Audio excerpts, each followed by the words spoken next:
Estas escenas no son de los desiertos áridos de África ni de un país del Medio Oriente devastado por la guerra. Esto es Rostov, una de las ciudades más modernas de Rusia. La gente espera durante horas y en filas de cientos de metros para conseguir un cubo de agua a 20 grados bajo cero. La crisis no se limita a Rostov, ha afectado a todas las regiones del sur y los territorios ocupados. Mira, esta es una fila para agua en Makivka, una fila normal todos los días. Hay miles de estas en Donbass. El agua se suministra durante unas pocas horas cada 3 días, pero aún así no llega a todos. Personas desesperadas, como se ve en Makivka, tienen que esperar en fila toda la noche para llenar cubos y botellas de camiones cisterna de agua, o depender de entregas de ayuda voluntaria para obtener agua potable o para lavar. Los rusos se quejan de que el siglo XXI nunca llegó a Rusia. Salí a buscar nieve para lavar platos. La amontonamos alto. Aquí, la nieve anterior ya. Y esta es ya la tercera olla que estoy trayendo. Putin voló presas y secó canales para arrodillar a Ucrania, pero esas explosiones ahora están afectando a su propio pueblo y ejército. Rusia se muere de sed en las tierras que ocupa. Sin agua no hay vida. Sin agua no hay victoria. Echa un vistazo a la península de Crimea, que Putin llamó nuestra para siempre. Estas tierras que alguna vez fueron verdes ahora están experimentando el mayor desastre ecológico de la historia. Aquí está la prueba. Esta es la presa Izovilnoe. Una vez fue el sustento vital de Crimea, esta presa de 70 metros de profundidad ahora está muriendo. Los grifos se han secado. Los embalses se han evaporado.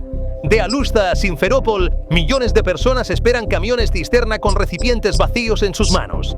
La gente está enojada e indefensa, tratando de sobrevivir con agua transportada, familias vigilando el agua turbia que fluye solo 4 horas al día, niños que no pueden lavarse, miedo a epidemias.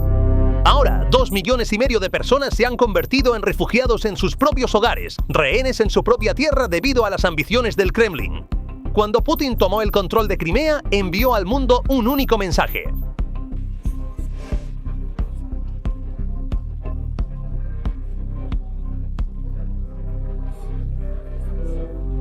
Esto no fue solo una anexión de tierra, fue una promesa de imperio. Años de propaganda, puentes que costaron miles de millones de dólares, enormes bases militares y la deslumbrante vitrina del mundo ruso. Pero ahora, 77 asentamientos en Crimea están desconectados de la vida moderna. La ironía es horrible. Esta península rodeada de mar por todos lados se está muriendo de sed. La administración de ocupación rusa admitió oficialmente que para mediados de 2025 la península solo tendrá 90 días de agua y la ola de ira está creciendo y Putin está perdiendo completamente el control en Crimea. La desaparición de Crimea hoy en día en realidad proviene de un solo día, ese fatídico momento en que el ejército ruso, en pánico por detener su avance hacia Ucrania, voló la central hidroeléctrica de Kakhovka. Moscú creyó haber ganado una ventaja táctica ese día, atascando los tanques ucranianos en el barro. Sin embargo, cuando esa explosión puso en juego las leyes de la física y la ingeniería hidráulica, quedó claro que Rusia no se había disparado en el pie, sino directamente en la sien. El problema no es solo la falta de agua, el problema es la presión hidráulica. El canal de Crimea del Norte no es una simple zanja. Una de las maravillas más complejas de la ingeniería soviética, este sistema fue diseñado para mantener el agua del río Dnieper a un nivel y presión específicos. Cuando la presa colapsó, el nivel del agua cayó por debajo del umbral crítico. Esto significa que las enormes estaciones de bombeo en la entrada del canal ya no pueden absorber el agua, es decir, el sistema ha fallado físicamente. Rusia desconectó la unidad de soporte vital de su propia guarnición para detener al ejército ucraniano. Hoy, los datos satelitales exponen brutalmente la mentira del Kremlin de que todo está bajo control. Mira el embalse de Izovilnoe, la principal fuente de vida para Alusta y los pueblos circundantes. Este enorme cuerpo de agua, que una vez tuvo 70 metros de profundidad, ahora no es más que un charco fangoso convertido en un pantano. Sergei Aksionov, el gobernador ruso designado por el Kremlin, y su equipo están tratando de presentar la situación como una sequía estacional. Sin embargo, los datos gritan que esto no es un problema climático, sino un desastre de gestión. A partir de octubre de 2025, un total de 77 asentamientos en Crimea han cambiado al sistema de transporte de agua porque su suministro de agua potable ha sido completamente cortado. Siente el peso de ese término. En el siglo XXI, en el continente europeo, miles de personas están esperando la llegada de camiones cisterna. Esta no es la infraestructura de un Estado moderno, esta es la impotencia de un castillo medieval bajo asedio. Y la crisis no se limita a las áreas rurales. El nuevo régimen impuesto en la ciudad de Alusta resume la situación. Mañana, de 6 a 10, y tarde, de 6 a 10. Solo 2 veces al día, durante un total de 8 horas, hay agua. El resto del tiempo, la ciudad se convierte en un pueblo fantasma donde la higiene y la vida se detienen. La población local se ve obligada a planificar incluso las necesidades más básicas, como bañarse o lavar la ropa, con disciplina militar. La Administración de Ocupación vendió al público escenarios de ciencia ficción durante años, como traeremos agua a través de túneles bajo el mar y sembraríamos las nubes con aviones para hacer llover. Incluso afirmaron que extraerían agua dulce de debajo del mar de Azov. Todas estas eran mentiras costosas inventadas para ganar tiempo. En este punto, la única solución que le queda a Rusia es la perforación excesiva, que es extraer agua subterránea de manera salvaje. Sin embargo, este es el último clavo en el ataúd de la península. Por cada litro de agua dulce extraída del subsuelo, el agua salada se filtra desde el mar para llenar el vacío. El subsuelo de Crimea se está pudriendo al igual que su superficie. Entonces, ¿por qué un grifo que se seca en Crimea cambiaría el destino de la guerra en el frente ucraniano? La respuesta a esta pregunta se encuentra en la regla más cruel de la guerra moderna, la logística. Un ejército no solo lucha con pólvora, vive del agua. El colapso del sistema de redes en Crimea ha cargado al ejército ruso con un peso logístico masivo, engorroso e inmanejable. Cada camión cisterna de agua que ves en las carreteras de Crimea en este momento es en realidad un camión militar que no puede llevar municiones, combustible o suministros médicos al frente. Con el puente de Kerch cerrándose y abriéndose constantemente bajo la amenaza de drones y misiles ucranianos, el ejército ruso ahora se ve obligado a gastar su limitada capacidad logística en transportar agua. Este es un caso de autoestrangulamiento. Moscú ha tenido que desviar cientos de camiones, toneladas de combustible y miles de personas del frente a la logística de agua para transportar agua a 77 asentamientos. Cada litro de agua que entra en Crimea es un litro de combustible que no puede ir al tanque de un soldado ruso en el frente. Esta crisis logística está desgarrando no solo al ejército, sino también al frente interno. El sector agrícola, que una vez fue orgulloso en Crimea, ha sido literalmente aplastado por la sequía y la salinización. La península, que alguna vez fue el jardín frutal de Rusia, se ha convertido ahora en un monstruo de consumo masivo dependiente de suministros externos. La producción local ha cesado. Los rebaños de ganado están siendo enviados al matadero porque no hay agua para irrigar ni alimento para comer. Las granjas lecheras están tratando de producir con leche en polvo, es decir, comida falsa porque no pueden encontrar leche fresca. Los alimentos y el forraje deben ser transportados a Crimea desde Rusia y Bielorrusia. Esto duplica la presión sobre el ya congestionado puente de Kerch y las rutas de ferry. Según informes de inteligencia ucraniana, el aumento de los precios del forraje y la falta de agua han llevado a la bancarrota a los agricultores. Crimea ya no puede alimentarse por sí misma. Miles de millones de rublos se están sacando del presupuesto ruso cada día para alimentar este agujero negro. Y esta hambruna está desencadenando inevitablemente una guerra de clases. La administración de ocupación rusa está utilizando su suministro limitado de agua como un arma estratégica. Entonces, ¿quién tiene acceso al agua? Bases militares rusas, las villas de las élites del FSB y hoteles de lujo mantenidos abiertos para preservar la imagen de que todo está bien en Moscú. Entonces, ¿quién no tiene agua? Tártaros de Crimea, ucranianos y aldeanos comunes. Esta situación está creando una atmósfera silenciosa pero profunda de motín en la península. Las protestas reportadas en julio de 2025 indicaron que la gente comenzaba a superar su barrera del miedo. La gente está saliendo a las calles no por demandas políticas, sino para sobrevivir. Y la respuesta del Kremlin viene con un reflejo estalinista: bloqueo de información.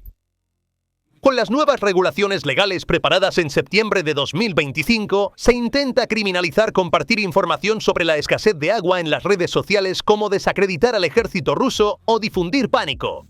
Pero prohibir la verdad no llena las represas. Cuando la gente tiene sed, no puede comer ni beber carteles de propaganda. La disputa sobre quién tiene la culpa que comenzó entre el líder designado por el Kremlin en Simferopol, Sergei Aksionov, y Moscú muestra que el régimen se está desmoronando. Aksionov culpa al consumo excesivo del ejército, mientras que Moscú acusa a la administración local de incompetencia. Este conflicto interno demuestra que la crisis ha entrado en una fase de caos ingobernable. Si esta es la situación en Crimea, ¿cuál es la situación en Donetsk? ¿El corazón de la guerra? Respuesta: mucho peor. Aquí el agua es más valiosa que las balas. Lo que está sucediendo aquí no es un error logístico, sino lo que las propias fuentes rusas llaman un genocidio del agua. Aquí están los detalles escalofriantes desde el terreno. La guerra en Donbass ha exacerbado la actual catastrófica escasez de agua causada por la corrupción y mala gestión rusa. Incluso los blogueros de guerra rusos ya no pueden ocultar la situación y se quejan de que los funcionarios designados por Rusia están cometiendo un genocidio de agua contra el pueblo. La voluntaria Aya Sidorova resume la desesperación en el terreno. Cada segundo mensaje que recibo en privado es sobre el agua. La gente no tiene agua. Pueblos y ciudades enteras se quedan sin ella. Lugares como Yehorivka están al borde de desaparecer del mapa. Donetsk, una vez una importante ciudad cultural e industrial, apenas sobrevive bajo la ocupación temporal rusa. El agua potable está disponible solo cada pocos días y aún así solo si tienes suerte. La guerra no viene con tanques, sino con camiones cisterna de agua. En las calles de Donetsk, soldados y civiles esperan en la misma fila por agua. El líder prorruso de la ciudad, Denis Pushilin, declaró el 25 de agosto que la solución era apoderarse del canal Siversky Donetsk-Donbass alrededor de Sloviansk.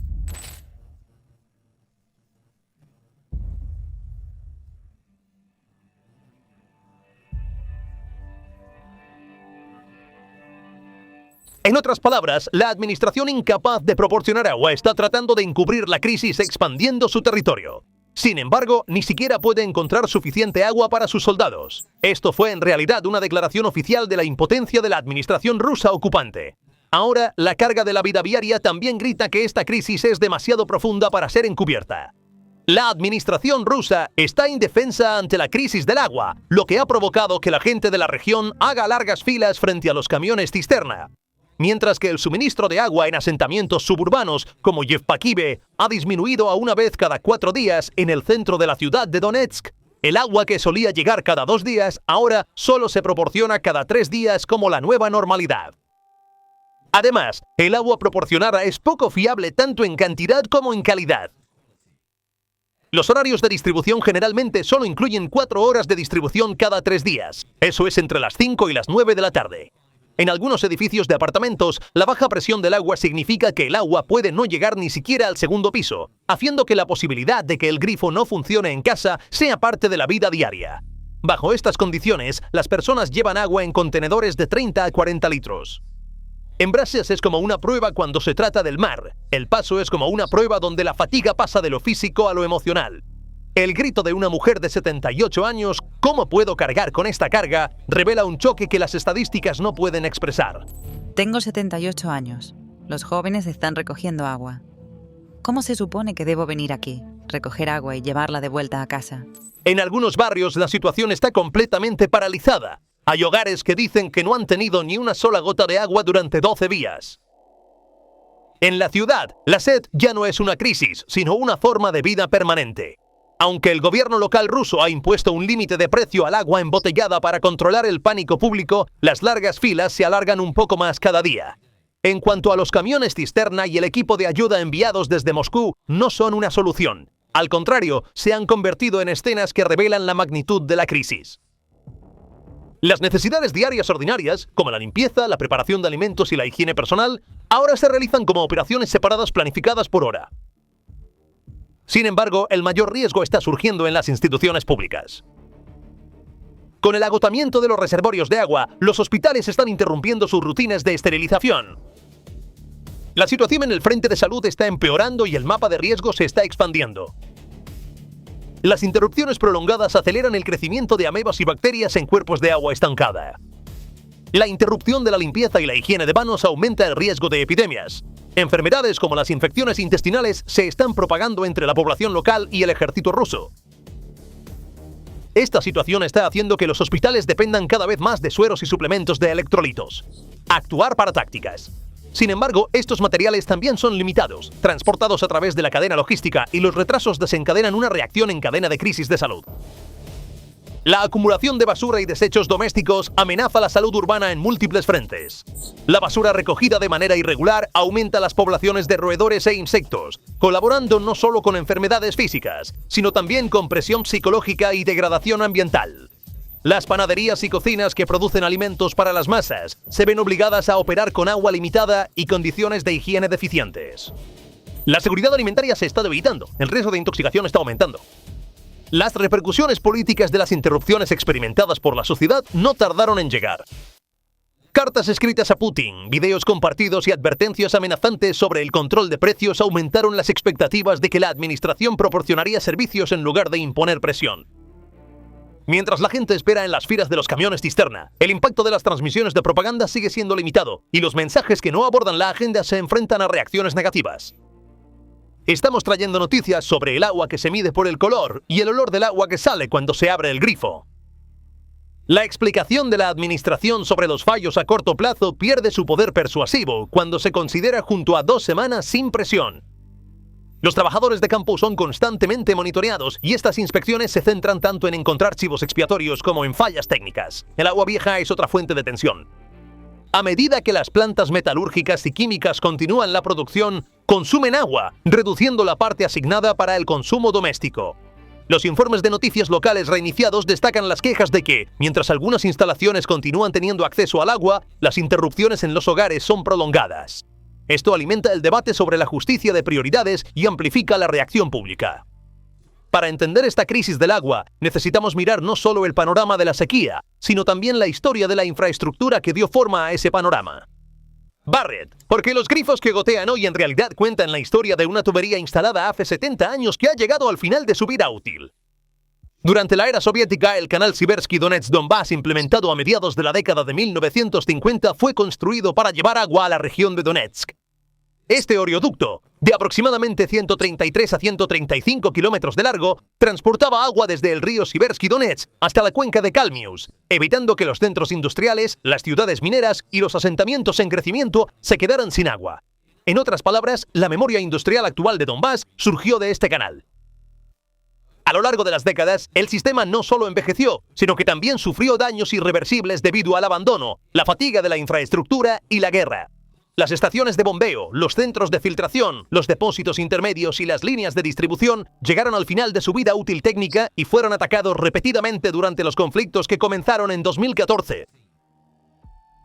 Se convirtió no solo en una necesidad, sino en un tema de conflicto.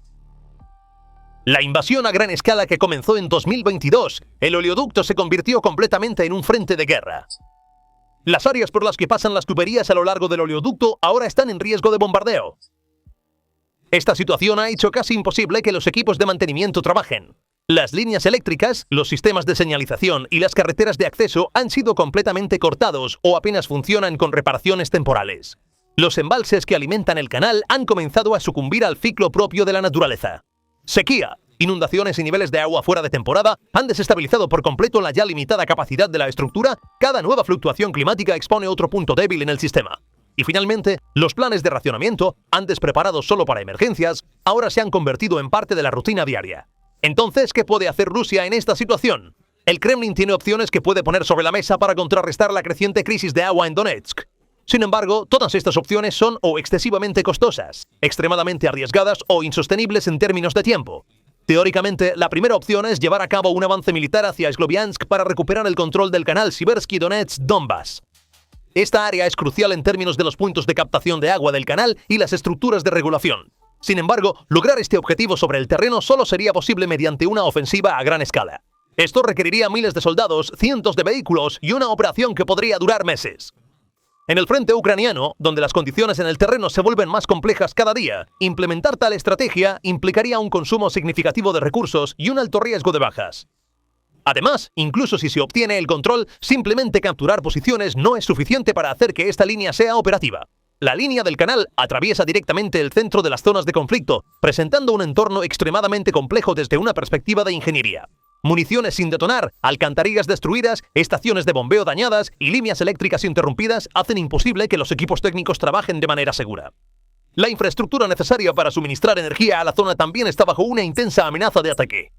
Bajo estas condiciones, es poco realista siquiera llevar a cabo trabajos de mantenimiento básico, y mucho menos reparar el canal. Además, dado que los embalses y estaciones que suministran el agua aún están bajo control ucraniano, cualquier intervención técnicamente factible también constituiría una interferencia directa con la soberanía de la otra parte. Esto no solo desencadena riesgos en el terreno, sino también consecuencias diplomáticas internacionales. Es poco probable que Kiev apruebe tal transferencia de agua. Así, una solución que parece físicamente posible se vuelve imposible a nivel diplomático. El efecto dominó creado por esta crisis está paralizando directamente no solo la vida civil, sino también las capacidades operativas del ejército ruso. Un ejército no lucha solo con pólvora, vive del agua. El colapso de los sistemas de red en Crimea y Donetsk ha puesto a la logística rusa bajo una carga masiva e inmanejable. Cada camión cisterna de agua que ves en la línea del frente hoy es en realidad un camión militar que no puede llevar municiones, combustible o soldados allí. Esta situación es Rusia estrangulándose estratégicamente a sí misma. Este cuello de botella en las líneas logísticas está aplastando la moral y el rendimiento físico de los soldados rusos en el frente. Debido a la sed, las funciones cognitivas de los soldados se ralentizan, sus tiempos de reacción se alargan y sus niveles de atención disminuyen drásticamente durante la guardia nocturna. Defender contenedores de agua en áreas donde se debería transportar munición en lugar de agua crea una desventaja táctica. Imágenes de soldados haciendo fila para obtener agua en Donetsk prueban que el ejército se está pudriendo desde dentro. El panorama es aún más sombrío en el frente de la salud. Tanques de agua vacíos en los hospitales están interrumpiendo las rutinas de esterilización, y enfermedades epidémicas como infecciones intestinales y amebas se están propagando tanto entre civiles como soldados. La falta de acceso a agua limpia es como quitar el seguro a una bomba de tiempo biológica. Mientras la gente lucha por sobrevivir con productos de leche en polvo de instalaciones de producción de alimentos falsos y agua sucia de camiones cisterna, la propaganda del régimen de todo está bajo control ha perdido completamente su efecto. La devastación económica ha borrado por completo el otrora orgulloso sector agrícola de Crimea. La salinización del suelo debido a la perforación excesiva fue el último clavo en el ataúd para la península.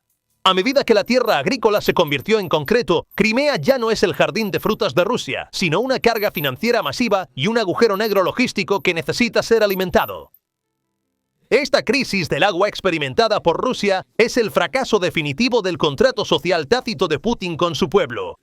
El colapso del frente interno ya no es solo una estadística económica, es un estado físico de pánico y caos que se extiende desde Rostov hasta Crimea. Putin había prometido seguridad y estabilidad a cambio de obediencia política, pero hoy los ciudadanos rusos están haciendo guardia en temperaturas bajo cero por agua, su necesidad más básica. Esta es la devastación de la promesa de protección del régimen a gran escala. A nivel estratégico, esta crisis también socava la doctrina de Rusia de mantener los territorios que ha ocupado. Moscú, que fortificó Crimea como un portaaviones, ha convertido la península en una carga militarmente indefendible al cortar el suministro de agua del barco con sus propias manos.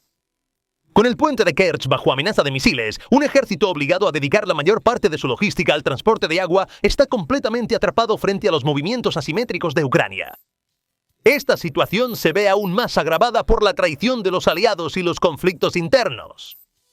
La disputa del chivo expiatorio entre el gobernador de Crimea, Aksionov, y Moscú conlleva el riesgo de que la crisis sistémica evolucione hacia una atmósfera de motín, insubordinación. Las demandas desesperadas de Pushilin al Kremlin revelan cómo el Kremlin percibe la situación. La decisión de la población local de superar su miedo y salir a las calles exigiendo agua muestra que los mecanismos de control del Kremlin ya no están funcionando. En conclusión, Rusia enfrenta la venganza de la geografía. En esta guerra librada para ganar territorio, la pérdida de agua significa el tambaleo de los cimientos físicos del imperio. La visión del mundo ruso de Putin termina en campos agrietados por la sequía y canales secos. Incluso si Rusia mantiene militarmente las tierras que ha ocupado, ha perdido completamente la capacidad de sostenerlas y gobernarlas. En conclusión, Rusia perdió agua en la guerra a la que entró para ganar territorio. Esta línea de sequía que se extiende desde Rostov hasta Crimea, desde Donetsk hasta Mariupol, es el fracaso de las habilidades de gestión del Kremlin. Sin agua, el ejército no puede marchar, la gente no puede sobrevivir, el imperio de Putin se está derrumbando en tierras áridas. Sin agua, no hay victoria, sin agua, no hay futuro. Entonces, ¿cuáles son tus pensamientos sobre este asunto? Por favor, comparte tus pensamientos en los comentarios. Para mantenerse informado sobre los análisis especiales de PPR Global, por favor suscríbase a nuestro canal y recuerde activar las notificaciones. Gracias por elegirnos.